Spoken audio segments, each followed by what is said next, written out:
마태복음 23장 1절로 12절 말씀 같이 교독하겠습니다. 이에 예수께서 무리와 제자들에게 말씀하여 이르시되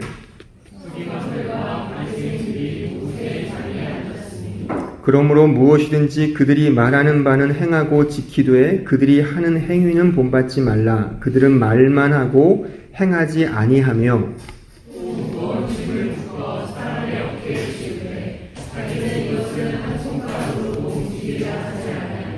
그들의 모든 행위를 사람에게 보이고자 하나니 곧 그 경문띠를 넓게 하며 옷수를 길게 하고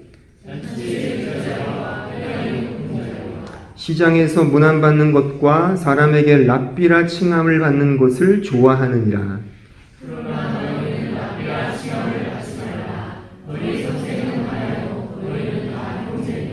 땅에 있는 자를 아버지라 하지 말라. 너희의 아버지는 한 분이시니 곧 하늘에 계신 이시니라.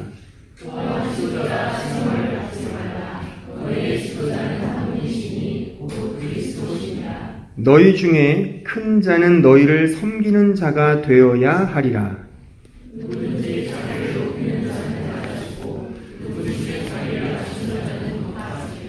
아멘. 우리는 지금 계속해서 믿음의 자태에 대해서 생각하고 있습니다. 동일한 본문을 가지고 세 번에 걸쳐서 이렇게 설교를 한다는 것은 이 주제가 그만큼 중요하기 때문이 아닌가의 반증이다. 그렇게 말씀을 드릴 수가 있겠습니다. 결국 지금까지 제가 설교한 내용을 총정리를 하자면 결국 믿음의 자태는 자신을 낮추는 사랑이다 라고 말할 수가 있습니다. 그러니까 이 자신을 낮추는 사랑을 이제 우리가 빌립보서 2장 5절로 8절의 말씀을 통해서 그 예수 그리스도의 모습, 그의 자태를 통하여 세 가지로 우리가 생각해 보았죠. 같이 말씀을 읽어볼까요? 빌립보서 2장 5절로 8절 말씀을 같이 읽어보겠습니다. 시작.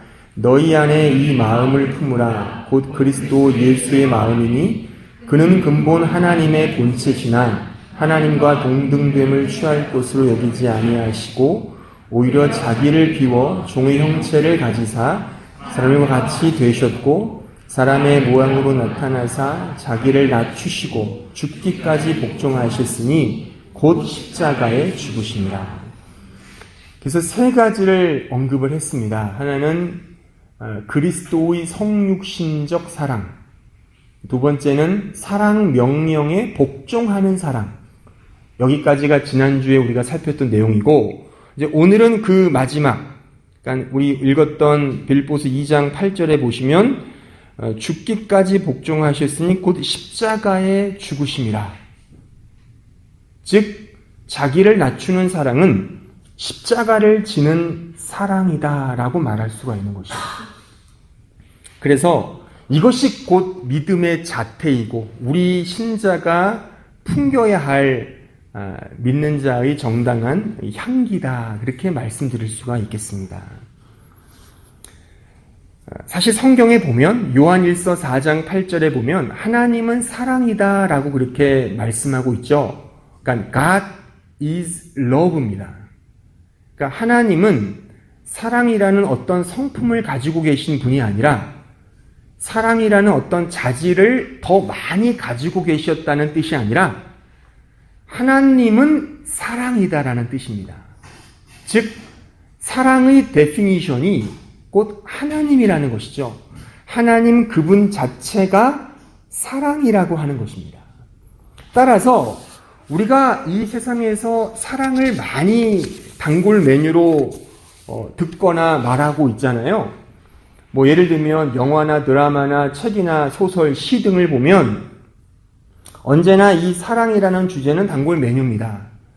그런데 우리가 하나님의 사랑을 알기 위해서는 그 하나님 자신을 알아야 하고 그 하나님 자신을 알기 위해서는 그가 우리에게 계시한 이 성경의 말씀을 통하여 아는 것입니다.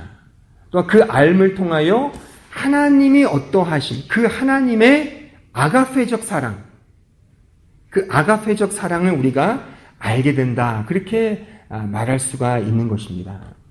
그러니까 하나님의 사랑의 본질은 자신을 낮추는 사랑이다라고 하는 사실을 꼭 기억을 해야 되고, 이것이 아까 읽었던 빌립보서 2장 8절에 의하면 십자가를 지는 사랑이라는 것이죠. 이것이 하나님의 사랑의 본질입니다. 그러니까 십자가를 진다는 것은 인간적으로 좋은 것이 아닙니다. 누구도 십자가를 지고 싶지는 않습니다. 아마 아무도 십자가를 지고 싶어하는 사람은 이 세상에 없을 것입니다. 왜냐하면 그 십자가는 고난이기 때문에 그렇습니다. 또한 이 십자가를 진다는 것은 인간 본성에 역행하는 것입니다. 내 본성과는 맞지 않는 것이죠. 그래서 십자가를 진다는 것은 자신을 부인하는 것과 같은 말입니다. 그러니까 자신을 부인하는 자만이 십자가를 질 수 있고, 십자가를 지는 자는 곧 자기를 부인하는 자다. 그렇게 말할 수가 있는 것입니다. 따라서 십자가를 지는 사랑은 자신을 부인하는 사랑이다. 자기를 부정하는 사랑이다라고 그렇게 말할 수가 있는 것이죠. 자, 그래서 이제 본론에 들어가서 이 십자가를 지는 사랑의 구체적인 모습은 무엇인지를 우리가 좀 생각해 보고자 하는데요. 먼저 지난주에 읽었던 말씀을 또 읽어보겠습니다. 마태복음 22장 37절로 40절에 가보겠습니다. 이 말씀 속에 십자가를 지는 사랑의 아주 중요한 의미가 담겨져 있습니다. 같이 읽어볼까요? 시작. 예수께서 이르시되 내 마음을 다하고 목숨을 다하고 뜻을 다하여 주 너의 하나님을 사랑하라 하셨으니 이것이 크고 첫째 되는 계명이요 둘째도 그와 같으니 내 이웃을 내 자신같이 사랑하라 하셨으니 이 두 계명이 온 율법과 선지자의 강령이니라. 특별히 주목할 말씀은 39절입니다. 내 이웃을 내 자신같이 사랑하라. 내 이웃을 내 자신같이 사랑하라. 그러니까 사랑하라라는 명령은 제가 지난주에 강조했습니다. 이제 오늘 우리가 십자가를 지는 사랑을 성경은 어떻게 묘사하고 있는가를 살필 텐데, 그것이 곧 내 이웃을 내 자신처럼 사랑하라라는 이 두 마디의 단어 속에 내포되어 있습니다. 먼저 내 이웃을 사랑하라. 내 이웃을 사랑하라가 십자가를 지는 사랑의 첫 번째 내용입니다. 그러니까 성경은요, 내 이웃을 사랑하라 그랬습니다. 자, 보십시오. 이 사랑은 혼자 할 수 없습니다. 사랑은 대상이 필요하죠. 그러니까 부모는 자식을 끔찍히 사랑합니다. 또한 눈에 콩깍지가 씌워진 연인 사이끼리는 엄청난, 정말 두려움 없는 사랑, 불붙는 뜨거움의 사랑으로 녹아버리죠. 우리는 대한민국 국민들입니다. 우리는 대한민국을 사랑하고 자랑스러워합니다. 다 뭐죠? 특정한 조건이 성립되죠. 나는 부모, 너는 자식. 나는 너의 사랑하는 애인, 너도 나의 애인. 그런 특정한 어떤 관계, 조건이 형성되는 거죠. 이것을 저는 프레임이라고 말하고 싶어요. 프레임. 어떤 프레임 안에 그 특정한 사람을 설정하는 것이죠. 그렇게 해야지만 사랑이 성립되는 겁니다. 이것이 세상적인 사랑의 핵심적 내용이에요. 그러니까 여러분들이 영화를 보거나 드라마를 보거나 뭐 소설을 읽어보시면 다 이런 내용들이잖아요. 어떤 특정한 사람들이 있잖아요. 특정한 사람. 제가 예전에 읽었던 아주 정말 눈물 나는 소설을 제가 소개 하나 해드리면, 영영이별이라는 소설이 있어요. 그 김별아 작가가 쓴 작품인데 아실지는 모르겠어요. 베스트셀러는 아닙니다만, 저는 그 장편 소설을 읽으면서 진짜 눈물을 많이 흘렸어요. 남자임에도 불구하고. 그 이야기가 단종의 비, 조선 임금, 6대 임금인 단종의 비였던 그 정순왕후의 이야기예요. 그가 15살에 결혼을 해서 18에 남편을 잃죠. 단종이 죽는 거죠. 그리고 무려 82살까지 혼자 삽니다. 그 비운의 여비죠. 비운의 왕후죠. 근데 그 수십 년 동안 오직 한 사람, 오직 그 단종, 그 남자를 향한 사랑으로 철저하게 쓴 어떤 그런 내용이 그걸 이제 상상을 보태서 작가가 쓴 거죠. 아주 정말 읽으면 읽을수록 굉장히 마음이 슬퍼지는 그런 소설입니다. 그러니까 그런 얘기죠, 다. 이 세상의 사랑에 대한 원리는 특정한 사람이 있어요. 제가 지난주도 강조했지만 부모는 자식을 위해 희생할 수 있어요. 왜요? 내 자식이니까. 이게 세상에서 말하는 아주 뜨거운 사랑의 말하자면 원리입니다. 그런데요, 성경은 그렇게 말하지 않아요. 성경은 그 대상을 이렇게 말합니다. 내 이웃을 내 자신처럼 사랑하라. 그 대상이 내 이웃인 거예요.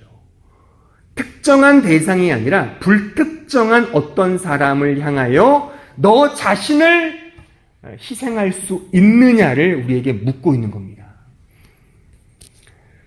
누가복음 10장에 보면 그 강도 만난 이웃이라는 이야기가 등장하죠.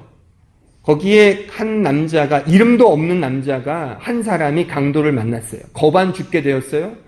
그 주위를 처음에 제사장이 지나갑니다. 그냥 지나치죠. 레위인이 지나갑니다. 그냥 지나칩니다. 한 사마리아 사람, 이름도 없어요. 그 한 사마리아 사람이 그 사람을 위하여 돌봐줍니다. 그러니까 그리고 주님의 답이 뭐죠? 너희도 이처럼 사랑하라. 그러니까 성경이 말하는 사랑의 가치는 뭐냐면 어떤 사람이, 이름도 없는 어떤 사람을 위하여 사랑하는 것. 불특정한 어떤 사람입니다. 특정한 사람이 아니에요. 부모가 자식을 사랑하기는 쉽습니다. 내가 낳은 자식인데 사랑하지 않을 부모가 어디 있습니까? 내 연인 사이끼리 사랑을 말려보세요. 거의 싸움 나죠. 사랑할 수밖에 없죠. 왜요? 눈에 콩깍지가 씌었으니까. 근데 지금 이 말은 이웃이라는 불특정한 어떤 사람, 이름도 없어요. 알지도 못해요. 그 사람을 너 자신처럼 사랑할 수 있느냐가 말하자면 성경이 말하는 하나님의 아가페적 사랑이라는 것입니다. 조건이 없는 거죠. 무조건적인 사랑인 것입니다. 그러니까 거듭 강조하지만 부모는 내 자식이니까 그 조건, 그 프레임이라는 것에 성립되기 때문에 사랑하는 거죠. 하지만 그 프레임을 넘어선 사랑이 바로 성경이 말하는 사랑이라고 하는 것입니다. 그러니까 세상의 사랑은 다 특정한 사람을 향한 지극한 사랑입니다. 그러니까 프레임을 가진 사랑이죠. 근데 보십시오. 프레임을 가진 사랑은 변형된 자기 사랑의 또 다른 형태일 수 있습니다. 프레임을 가진 사랑은요, 자기 사랑의 또 다른 형태일 수 있다는 것이 매우 중요한 통찰입니다. 달리 말하면 이런 겁니다. The other self라는 거죠. The other I인 거예요. 그러니까 다른 사람이 self인 거죠. 자기 사랑을 다른 사람화시켜서 자기화시키는 거예요. 이게 프레임에 갇힌 사랑, 세상이 말하는 사랑, 자기 사랑의 또 다른 형태의 사랑인 것입니다. 이런 사랑은 굉장히 많아요. 제가 이 설교를 준비하기 위해 여러 가지 책들을 제가 참고하면서, 물론 예전에 읽었던 책들을 또 여러 가지 참고를 하면서 제가 이렇게 좀 마음에 와닿는 글귀를 하나 소개하자면, 그 덴마크의 철학자이자 신학자인 그 키에르 케고르라는 사람이 있어요. 그 사람이 쓴 책에 그가 이렇게 표현했어요. 요 부분에 대해서 어떻게 진술하고 있냐면, 그 타인에게 성실하지 못한 자기 사랑이 있을 수 있고, 반면에 타인에게 매우 헌신적으로 수고하는 자기 사랑이 있을 수 있다 라고 말을 했어요. 이해가 되십니까? 그러니까 보세요. 자기 사랑이라는 게 타인에게 아주 냉정하게 하면서 자기 사랑을 드러낼 수 있죠. 이를테면 그 스크루즈 영감처럼 아주 구두소 영감 있잖아요. 대놓고 자기 사랑을, 자기 이기적인 면을 막 드러내는 거죠. 그럴 수 있는 거죠. 그럴 수 있습니다. 하지만 반면에 아주 타인에 대하여 아주 지극하게 뭔가를 헌신하고 애쓰면서도 도리어 자기 사랑의 또 다른 면을 드러내는 그런 경우도 있을 수 있다는 것이죠. 예를 들어볼까요? 쉬운 예를 하나 제가 드리면, 한 클래스에서 누가 1등을 했다고 칩시다. 그럼 그 1등을 향해서 박수를 치죠. 찬사와 영광과 환희와 또는 사랑과 존경을 담아서 박수를 칩니다. 근데 물론 그 사람 그 자신을 존경하고 사랑해서 박수를 칠 수 있지만 이런 경우도 있을 수 있죠. 1등을 하면 박수를 치는 것이구나. 나도 저 자리에 가야지. 그래서 그 1등이라는 그 대상 자체가 중요한 것이 아니라 그 1등이라는 그 수석이라는 그 자리를 향해서 박수를 치는 거죠. 결국 내가 그 자리에 서면 박수를 받을 것이다 라고 하는 자기 사랑의 변형된 찬사일 수 있는 거죠. 또 이런 경우도 있을 수 있죠. 여러분들, 왜 친한 사이끼리 싸웁니까? 왜 사랑하는 부부끼리 부부싸움을 그렇게 할까요? 이런 건 아닐까요? 내가 이렇게 했는데 왜 너는 저렇게 반응을 하느냐? 나는 이렇게 사랑을 했는데 왜 너는 저렇게 하느냐? 보세요. 이렇게라는 프레임을 갖고 있는 거죠. 이렇게의 프레임에 맞지 않으면 이제 싸우는 겁니다. 그러면 내가 이렇게 하는 사랑은 이렇게의 프레임, the other self가 되는 겁니다. 이게 자기 사랑의 또 다른 형태로서의 사랑일 수 있는 거죠. 이게 다 좀 냉정하게 말하여 이 세상에서 말하는 사랑의 전부입니다. 더 냉정히 말하면 부모가 자식을 사랑하는 것도 내 자식이니까 사랑하는 거죠. 남의 자식을 사랑하진 않아요. 저도 애가 셋이지만 내 자식을 사랑하죠. 남의 자식을 뭐 사랑하겠습니까? 이게 부모의 마음이죠. 이게 순수한 마음이에요. 제가 그것을 탓하는 게 아닙니다. 이게 한계라는 거예요. 이게 세상이 말하는 에로스 사랑 혹은 필레오 사랑인 것입니다. 하지만 성경이 말하는 하나님의 아가페적 사랑은 그게 아닌 거예요. 대상 자체가 불특정한 어떤 사람인 거죠. 그 사람을, 그 이웃을 내 자신처럼 사랑할 수 있느냐. 쉽지 않죠. 하지만 기억하세요. 이것이 성경이 말하는 하나님의 사랑이다라고 하는 것입니다. 그러니까 보편 인간을 사랑한다라고 말하면 좀 어떨까요? 자, 또 하나의 이 내용은 내 이웃을 내 자신처럼 사랑하라 그랬어요. 이게 십자가를 지는 사랑이에요. 내 자신과 같이 사랑하라. 이것이 진정 십자가를 지는 사랑의 백미입니다. 그러니까 특정하지 않은 어떤 사람을 향하여 내 자신을 사랑하는 것처럼 사랑할 수 있겠느냐를 성경은 우리에게 묻고 있는 것입니다. 이것은 우리 본성에 역행하는 것이죠. 역행하는 것이죠. 근데 이것이 성경이 말하는 아가페적 하나님의 사랑이라는 것입니다. 우리 인간은 모두가 다 나 자신을 사랑합니다. 근데 그거와 같이 특정하지 않은 어떤 사람을 그렇게 사랑할 수 있겠는가를 성경은 사랑이라고 말하는 거예요. 그러니까 내 부모를 내 자신처럼 사랑하라고 말하지 않았어요. 내 자식을 너처럼 사랑하라고 말하지 않았죠. 내 이웃을, 몰라요, 누군지. 불특정한 어떤 사람, 그 사람을 향하여 너 자신처럼 사랑할 수 있겠느냐. 이것이 십자가를 지는 사랑인 것입니다. 이것이 하나님의 사랑인 거죠. 왜냐하면 보십시오. 하나님은 어떤 조건을 가지고 우리를 사랑하지 않았죠. 그렇죠? 나에게 이렇게 사랑을 베풀면 이렇게 반응하겠지를 예상하거나 예견하고 우리 인간들을 사랑하지 않으셨습니다. 하나님은 죄를 미워하십니다. 죄를 싫어하십니다. 죄는 하나님의 본성과는 역행하는 것입니다. 그런데 하나님은 자신의 본성에 역행하는 일을 하셨죠. 그 죄인인 인간을 사랑하셔서 그 죄인의 사람이 되셨어요. 이것이 그의 인카네이션, 그의 성육신이잖아요. 사람이 되셨잖아요. 죄인인 사람이 되셨어요. 물론 그는 죄가 없으시지만 그 죄라는 프레임 속에 그가 들어오셨어요. 죄를 싫어하시는 분이 그의 본성과 역행하는 일을 하신 겁니다. 조건을 보신 게 아니죠. 무조건적인 사랑이죠. 하나님이 미리 우리를 보시고 쟤한테 사랑을 베풀면 뭔가 사랑을 나에게 주겠구나를 보시고 사랑하신 게 아니죠. 어떻게 알 수 있죠? 제가 거듭 말씀드리지만 예수님이 오셨을 때의 그의 인생을 보세요.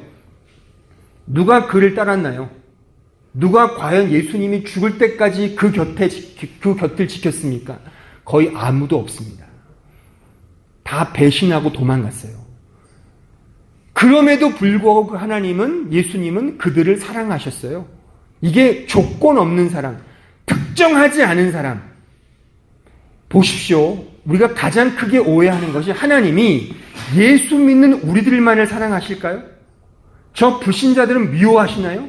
저 불신자들은 하나님이 그러면 완전히 그냥 지옥에 끓는 불에 그냥 넣기 위해 준비되는 장작돔인가요? 그 하나님의 성품을 오해하는 것입니다. 잘못된 이해인 것입니다. 물론 예정이 있죠. 그건 우리가 알지 못하죠. 감히 예정론을 그렇게 활용하면 위험합니다. 우리는 알지 못해요. 하나님의 지혜를 우리 어찌 피조물이 창조주를 알 수 있겠습니까? 그건 있다고 하는 그 교리적 이해일 뿐이죠. 하나님은 모두를 사랑하십니다. 어떤 특정한 누군가를 더 사랑하지 않습니다. 다 사랑하십니다. 그래서 하나님의 사랑인 것입니다. 어떤 특정한 것이 아니라 불특정한 어떤 사람을 위해 그는 죽으셨습니다. 그렇게 사랑하라고 우리에게 요구하십니다. 이것이 하나님의 아가페적 사랑인 것이죠. 하나님의 자기 영광, 자기 사랑을 우리를 향한 사랑으로 묶으셨어요. 운명을 함께 하셨어요. 우리의 어떤 자질과 성향과 어떤 성격을 보시는 것이 아니라 그냥 그의 사랑을 우리의 사랑으로 묶으시고 운명을 함께 하셨다는 사실. 그러니까 자기 자신처럼 이웃을 사랑하신 주님의 모습인 것이고 바로 이것에 우리를 초청하고 우리에게 요구하고 있다는 사실인 것입니다. 여기까지가 제가 어떤 신학적인 원리, 성경적인 원리로 진술하고 싶은 내용이에요. 물론 더 풍성하고 더 아주 그 기가 막힌 진술들이 많이 있죠. 근데 그런 것보다 제가 이제 이 믿음의 자태, 자기를 낮추는 사랑의 이 대미를 장식하면서 제가 드리고 싶은 두 가지 예화를 제가 드리고자 합니다. 그러니까 우리의 피부도 와닿을 수 있는 어떤 좀 이 하나님의 아가페적 사랑이 뭘까를 고민하다가 우리가 잘 아는 하나의 일화, 또 하나는 잘 알지 못하지만 정말 아가페적 사랑을 이런 것으로 묘사할 수 있구나의 그 또 하나의 간증을 제가 소개하고자 합니다. 하나는 사랑의 원자탄이라고 불리는 손양원 목사님의 일화예요. 잘 아시죠? 그 손양원 목사님이 사랑의 원자탄이라는 별명이 있을 정도로 아주 그 사랑이 풍성하신 분이셨다고 기록은 전합니다. 심지어 그 여수 반란 사건이 있었을 때 그 반란군의 청년이었던 안재선 씨가 자신의, 그러니까 손 목사님의 두 아들을 죽였어요. 동신과 동인이라는 두 아들을 죽였습니다.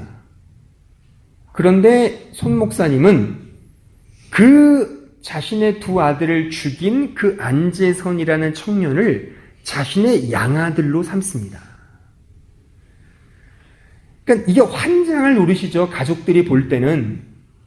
그러니까 이런 글이 있습니다. 그의 딸 중에, 손 목사님 딸 중에 손동희 권사님이 계셔요. 지금의 권사님이신데 그분이 자신의 책에서 이렇게 묘사하고 있는 글을 제가 읽은 적이 있습니다. 제가 소개시켜드리면 이렇게 말했다 합니다. 이 손동희 권사님이 어릴 적에 다른 목사님들은 그렇지 않는데 아버지는 왜 항시 별난 예수를 믿습니까?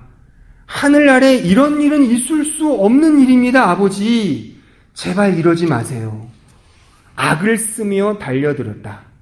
손 목사는 딸에게 이렇게 말했다. 동희야, 성경 말씀을 자세히 보아라. 성경 말씀에는 분명히 원수를 사랑하라고 하셨다. 용서만 가지고는 안 된다. 그 학생을 살려주는 것만으로는 부족하다는 뜻이다. 원수를 사랑하라 했으니 사랑하기 위해 아들을 삼아야 한다.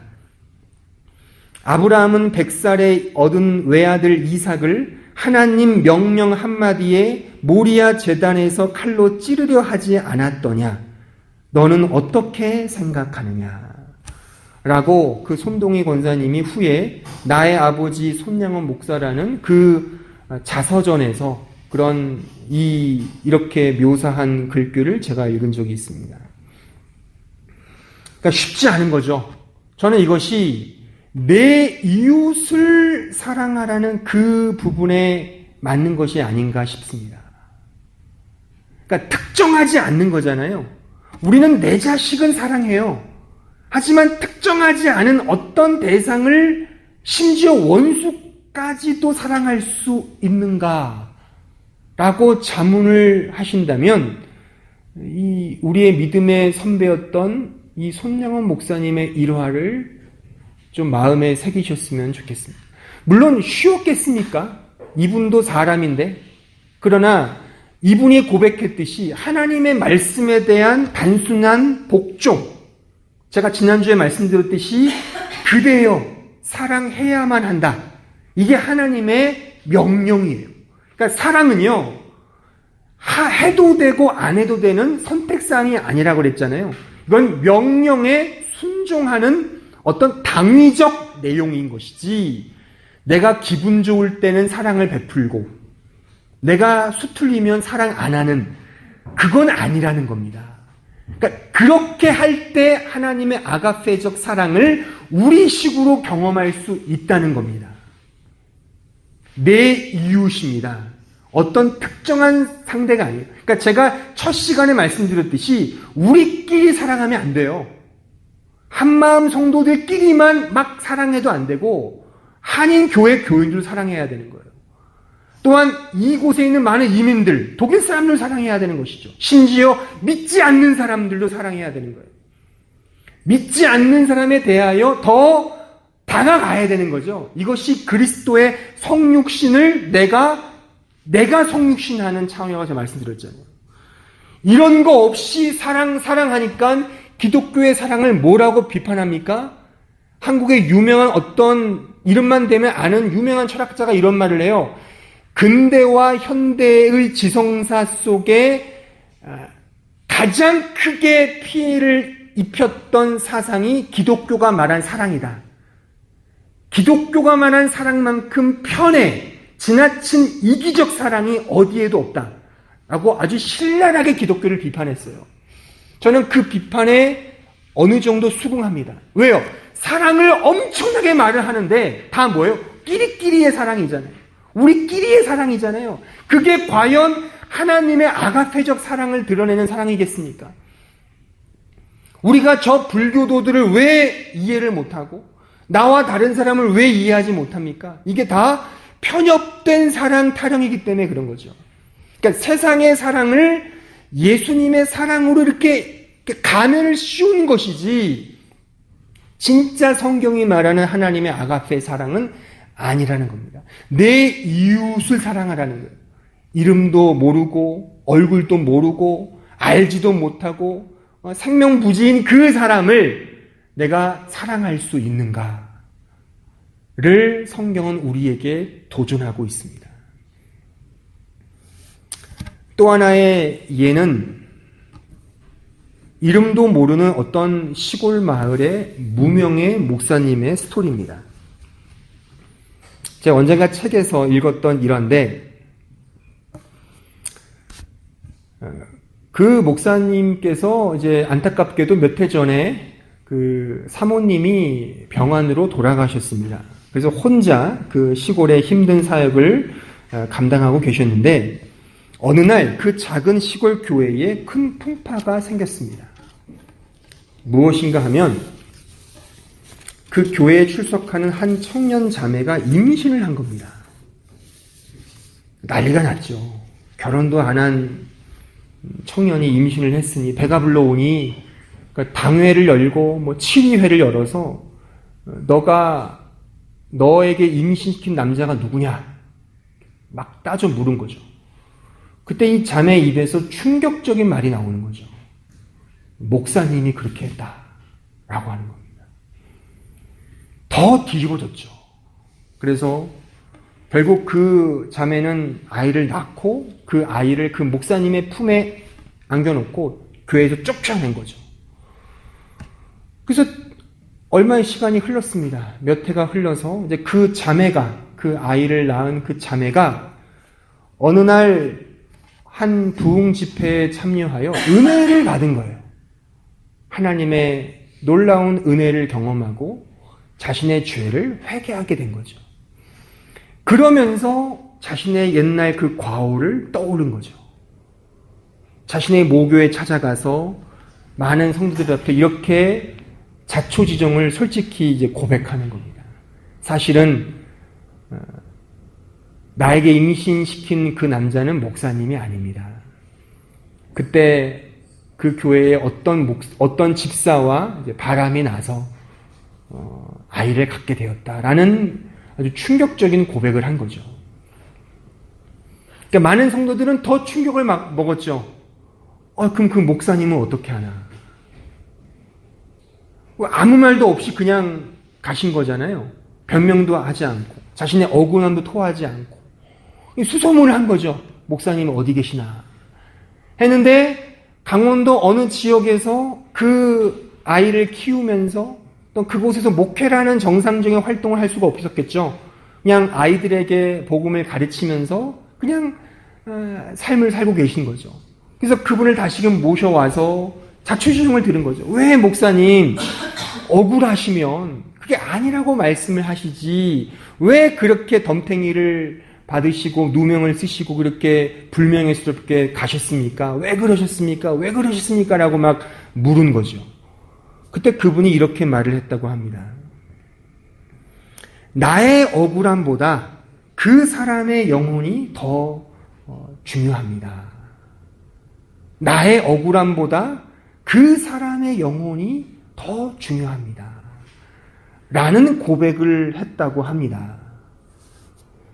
물론 참 쉽지 않은 거죠. 그렇다고 해서 우리가 어떤 사람의 죄와 잘못된 것에 대하여 언제나 눈 감아주자라는 이야기는 아닙니다. 하지만 이 목사님의 고백이 참 우리의 마음을 울리지 않습니까? 나의 억울함보다 내 억울함을 풀기 위해 또 어떤 사람에게 그 영혼을 상처를 준다면 내가 아예 억울함을 당하는 편이 낫다라고 하는 이야기인 것이죠. 이것이 자신을 부정하는 사랑이 아닌가. 내가 알지 못하는 어떤 사람들을 향하여 나 자신처럼 사랑하라는 주님의 말씀에 근접하기 위해 살아가는 그런 분투의 흔적이 아닌가라고 저는 생각을 합니다. 여러분들은 아마도 오늘까지 저의 이 설교를 듣고 또한 이런 좀 살벌한, 우리 현실에 살고 있는 우리들이 받아들이기에는 너무 높은 단계의 이런 일화들을 들으면서 이렇게 반문을 하실 수 있습니다. 목사님, 그건 너무 지나치고 너무 비현실적이며 너무 이상적인 사랑의 개념이에요. 어떻게 그런 사랑을 할 수 있겠습니까? 라고 아마 생각하시고 주장하실 거라고 저는 확신합니다. 저도 그러니까요. 저도 그 주장과 그 생각에 동의하고 저도 마찬가지입니다. 저도 그렇게 어떻게 내 이웃을 내 자신처럼 사랑할 수 있을까? 어떻게 늘 십자가를 지는 사랑을 할 수 있을까라고 저도 제 스스로에게 언제나 자문합니다. 힘들죠. 어렵죠. 하지만 이 사실을 기억하십시오. 이것이 하나님의 사랑의 방향이라는 것.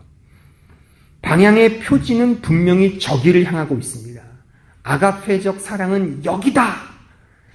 십자가를 지는 사랑이다. 자기를 낮추는 사랑이다. 특정한 사람을 향한 사랑이 아닌 불특정한 어떤 사람을 향한 사랑이고 무조건적인 사랑이며 심지어 자신을 부정하는 사랑이어야 한다. 라고 하는 방향을 성경은 분명히 우리에게 제시하고 있습니다. 사랑하는 성도 여러분, 지금 우리가 현재 그 길을 걸어가진 못하더라도 우리의 시선을 그쪽으로 바라보고 있어야 하지는 않을까. 지금 내가 그쪽을 향해서 발은 못 디딜 수 있어요. 왜요? 우리는 현실을 살거든요. 하지만 이렇게는 하지 맙시다. 세상의 사랑을 하나님의 사랑인 양 동갑시켜서 끼리끼리 하는 사랑, 조건을 붙이는 사랑, 이렇게는 하나님의 사랑을 이야기하지 말자고요. 하나님의 사랑은 제가 3주간에 걸쳐서 설교했듯이 이것이 성경이 말하는 하나님의 아가페적 사랑이에요. 그리스도의 성육신적 사랑이고 사랑의 명령에 순종해야 되는 사랑이며 십자가를 지고 자신을 부인하는 사랑인 것입니다. 이것이 예수님께서 우리에게 보여주신 사랑이고 그가 실제 이 세상에서 그렇게 이루신 사랑이에요. 이것이 성경이 말하는 하나님의 사랑입니다. 근데 우리가 그 사랑을 받았어요. 인정하든 인정하지 않든 우리는 그 사랑을 이미 받았어요. 제가 첫 시간에 말씀드렸듯이 우리만이 그 사랑을 먼저 받은 우리만이 이 사랑을 조금이라도 흉내낼 수 있죠. 그러니까 조금이라도 그쪽을 바라보면서 흉내를 냅시다.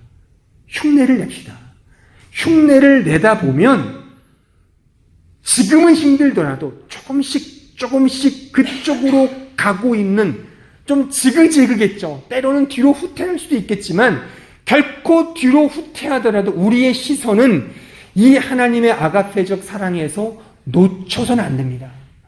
놓친다면 우리는 이 세상이 말하는 에로스적 사랑, 순수하다고 하는 필레오의 사랑에 머물러서 결국 다 편해 지나친 이기적인 사랑으로 나아갈 수 있게 된다는 사실인 것입니다. 우리의 시선을 이 방향의 표지에 나름 바라보시면서 힘들더라도 좀 버겁더라도 좀 지금은 내가 못 걸더라도 그래도 이 방향으로 가기 위하여 몸부림치는 그런 좀 노력들을 보일 때 예수를 믿지 않는 저 세상 사람들이 우리를 보면서 정말 예수를 믿고 하나님의 사랑을 받은 사람들은 뭔가 다르구나 라고 하는 고백을 하지 않을까요? 이것이 바로 믿음의 자태인 것입니다. 이 믿음의 자태를 지금은 힘들지만 좀 더 노력하시고 좀 더 노력하셔서 그 방향으로 이 아가페적 사랑으로 더 자신을 드릴 수 있는 그런 믿음의 종들이 되시기를 진심으로 바랍니다.